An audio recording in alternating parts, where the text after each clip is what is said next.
The Miami Dolphins lost again. This one definitely more cruel than week one. 33-27 is the final. There's a lot to take away from this game, but if we're just going to be completely honest, I don't want to be the guy that just bangs his head on the table and says, fire everybody. But the coaching staff was absolutely incompetent today once again. And it's sad because last week it was really concerning to watch the offense play so poorly and Tua look so bad and Mike McDaniel just have no control over this locker room. And you're like, well, hopefully they come out fired up. Well, they didn't, because they came out, they give up an opening drive touchdown, then Tua throws an interception. Luckily, it was called back on offsetting penalties, and then throws it in the traffic again, looking terrible. And then you give up a touchdown right away, and you're down 12-0. Like, if we're going to be honest here, if the kicker for New England doesn't, actually be terrible and miss 2 extra points, this game probably turns out much differently. But Tua was good after that first drive. And then in the final 2 drives of the game, the fourth quarter comeback attempt, it just didn't go. There's just so much to come back on. I feel like I almost want to go in chronological order here. It's just absolutely brutal. Let's start with the fourth quarter here, though. We'll start here. Your defense finally gets a stop. You get an unbelievable Malik Washington punt return for a touchdown. It was one of the more euphoric moments that we've had here on the channel, watching that return for a touchdown. But what happens? The very next play after the extra point is a kickoff, and your special teams lets Antonio Gibson bring it back to the house for a touchdown.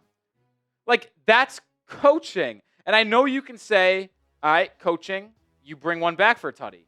So it cancels out. The point is this. It's like you have to have a team that is able to just consistently make positive plays.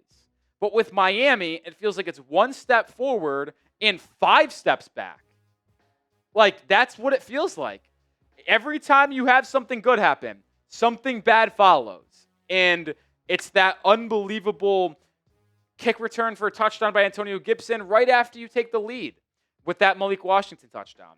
And then right after that, you have a 6 minutes opportunity to go down this field and tie the game at 30 with a field goal, or score a touchdown, take the lead. And then Tua and the offense get stymied right around midfield. They go for it on 4th down, and he's sacked. It just is bad. The procedures, everything about what the Dolphins do is bad. Just is. More to follow here in a second, but one-word reaction to the loss. Let me know the one word that you have after that brutal loss to the New England Patriots at home. By the way, first time Tua has ever lost to the Patriots in his career. He remains winless against Mike Vrabel. I do apologize if this post-game reaction is a little scatterbrained. It's coming to you right after the game, and it's hard for me to look back at the play-by-play and really get an understanding of what went wrong. I'd have to look at the film tonight, and then we'll come back tomorrow with a video for sure more about this. But my goodness. Tua missing that throw to Tyreek Hill, brutal. What was it, Coop? First and 20? First and 20 after a couple penalties, and you have Tyreek Hill open, and Tua just sails him. That can't happen. And then on the final drive, you even have Devon Achane score a touchdown, but unfortunately, he stepped out of bounds at the 26. But here's where I really get into my McDaniel frustrating part of the game from him, is that you have that play. Yes, you get that touchdown called back due to the stepping out of bounds. But you have the ball still, 1st and 10 with a minute to go at the Patriots 26. What is the next 2 things that happen? A 5-yard false start, inexcusable. And then after the false start, what happens? Delay a game. You go from taking the lead on that Achane touchdown to now you're 1st and 20. And then the Dolphins couldn't overcome that. They couldn't. It ended up becoming a 4th and 12 where Larry Borum and Keon Smith on that right guard, right tackle duo ultimately gave up a sack to Milton Williams. And the offensive line for Miami actually looked good for the most part, in my opinion, for the first 3 quarters of the game. But late in the game, late in the fourth quarter, the Patriots pass rushers 8. And the Patriots actually sacked Tua 5 times. I think most of those happened in the fourth quarter. I'm having a hard time remembering what the actual number was, but that's what it feels like. And that just goes back to Chris Grier not having adequate offensive line depth. I mean, there's a lot that goes into it, but it's a bad loss overall round, and it's just disgusting. And I just feel bad. It just feels terrible, and it feels like Mike McDaniel is really going to be gone this upcoming Friday.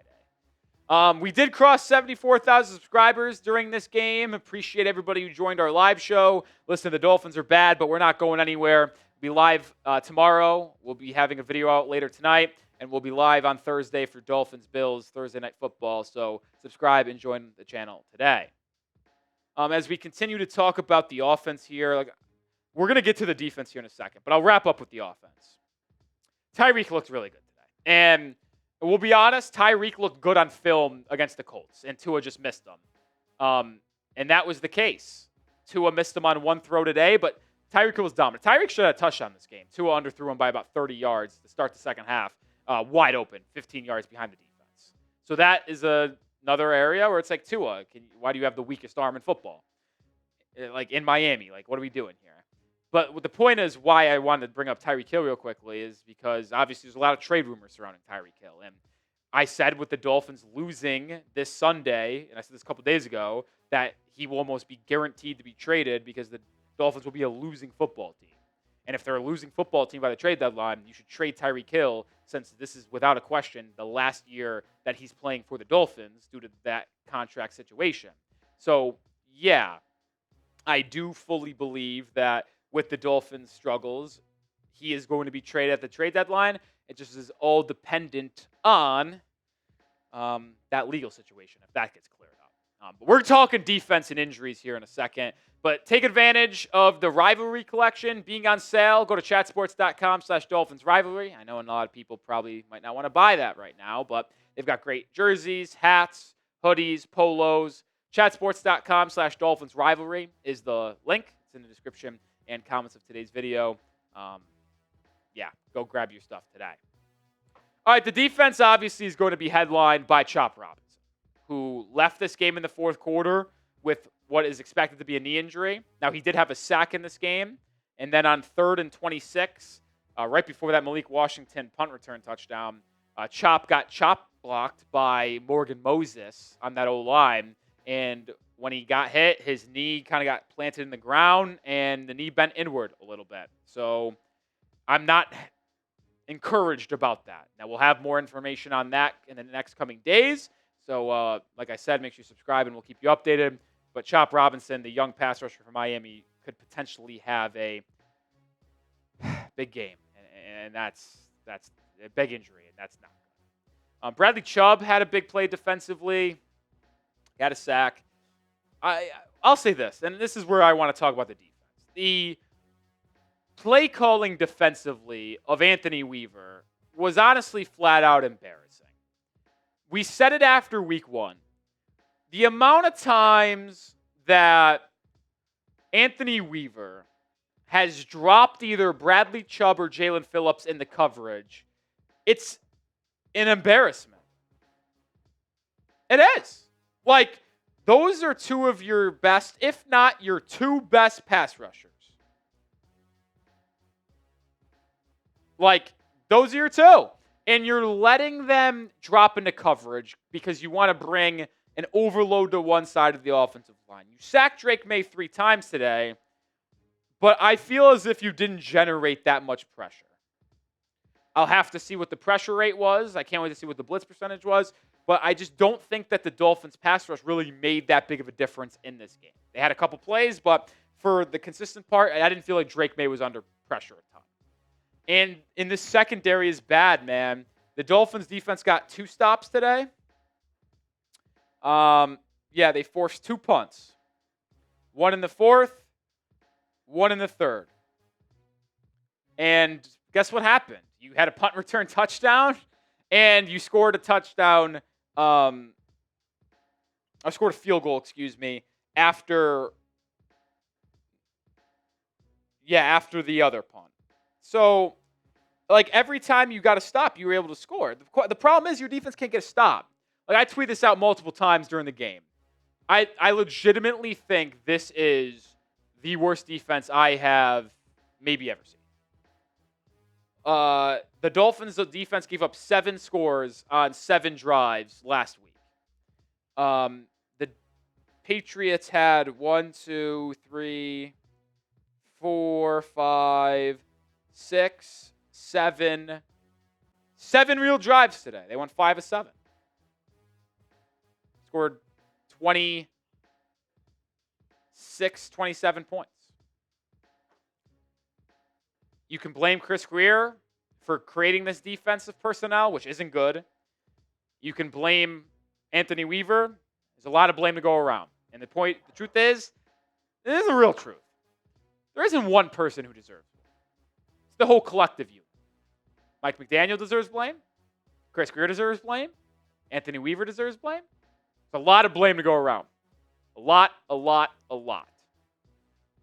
But who do you blame the most for a loss?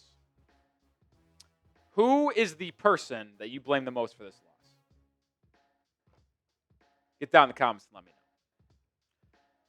Oh, that'll do it for this post-game reaction video. Appreciate everybody who watched. If you're still watching and aren't subscribed, please join the channel. Also, make sure you follow me at Nic_Rohloff, covering the Dolphins even more over there. Man, tough loss. 0-2. We're staring 0-3 down in the face, too. But we'll be here every step of the way.